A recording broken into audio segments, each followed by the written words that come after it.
Hello Wolfpack, happy Sunday. Here we are back for another exciting week of programming. We have made some progressions on some of the strength stuff this week. We've also kind of started to add in some Oli into Metcons, a little bit different scenarios, stimulus is there. So it should be a good week overall. Obviously things are getting very intense and weights are getting heavier, so make sure we're still focusing on our warm-ups, right? Our cool downs, making sure that we're preparing our body to go into each training day or each class, fueling properly, drinking plenty of water. I know it's getting cooler, so it's sometimes a challenge when it's not 110 to actually drink enough water. So try to get yourself in the groove of still drinking lots of water.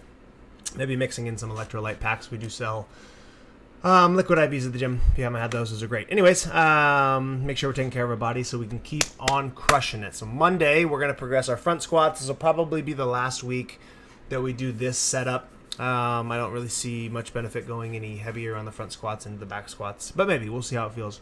I did add a potential additional set.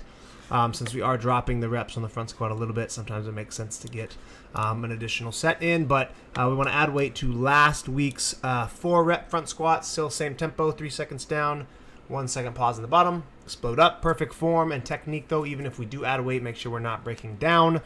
This 3-rep range and the 4-rep range is really a big difference as far as how it feels, how much weight you can add. Sometimes even that 3rd to 4th rep really makes a big difference. So you can't add a ton of weight, but from the 4 to 3, you may be able to add more weight since those 3 reps is kind of in a very manageable range. So just make sure whatever weight we choose, these 3 reps are perfect, right? Put it in the rack, quick rest, maybe 10 seconds, put it on the back, and then we'll go for as many back squats as we can.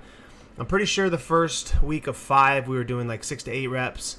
Last week it was like 5 to 7 for most people. So I think this week a good goal would be 4 plus. Okay, maybe even just 5 plus on the back squats here. You still get that 2-minute rest. It's not a lot of rest, but we're pushing the envelope on how little we rest to make sure we're getting good leg endurance. Okay, make sure the back squats, as always, good form, good speed, right? Do your rep, stand up, breath, brace, 1 to 2 seconds. Go back into the next one, right? Start taking longer than that. That's your cue to rack the bar, okay? And then we got a little bit of a longer workout. This is actually a qualifier workout that somebody was doing. I think it's a Masters Collective. I can't remember exactly what it was, but I wanted to tinker with this a little bit. I switched it up a little bit, but it seemed like fun. Gonna buy in, okay? Kind of work your way down the list, and then we revert in a little bit different manner. 80 cal row for the males, 60 for the ladies. You need to make sure that this row is something that we can definitely do in 5 minutes or less. Ideally, we're looking somewhere around 4.5 minutes, right? If we get the first couple minutes, we're somewhere around 18 to 20 calories, right? You're going to get this, get to about 60, 65 around that 4-minute marker. So then we'll be somewhere between 4.5 to 5 minutes on the calorie row. But this should be a pace that you can get this done in that sub 5-minute range. Again, 80% effort or less, since we do have to come off and do deadlifts. We shouldn't be sprinting the row. It's really only just to add fatigue and make the deadlifts and the burpees a little bit more challenging. So should be able to pick a solid pace that you can hold the entire time. Really shouldn't need to speed up or slow down. Just pick a consistent pace and hit it, and should be able to get it done, like I said, 4.5 minutes. Hop off.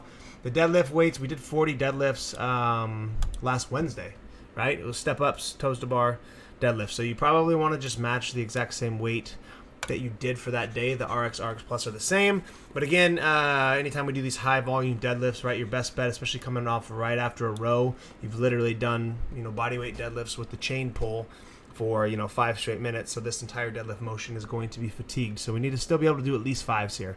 Okay, sometimes it doesn't make much more sense on these high volume sets to do more than 5, since you could hit a big set of 10 and it probably might feel great. But then your next set's going to be really small, and then we're going to have to take a lot longer rests. So you're going to lose intensity, lose a lot of time. So short sets, 5 to 6, move on. Okay, 20 burpee box jump overs.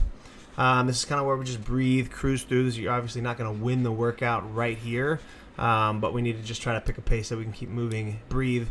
So we're going to come right out of that and do some step-ups. Okay, 40 dumbbell step-ups, and then we're going to finish with the row again. Okay, so looking at 5 minutes, call it 5 minutes.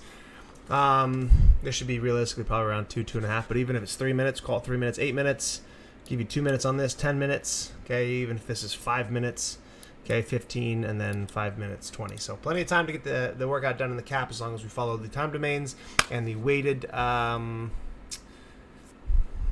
restrictions. Should be able to get it done in the 20-minute cap. Got questions? Let me know. If not, have a fantastic Monday. Good training day to get better, and we'll see you in the gym. Bye.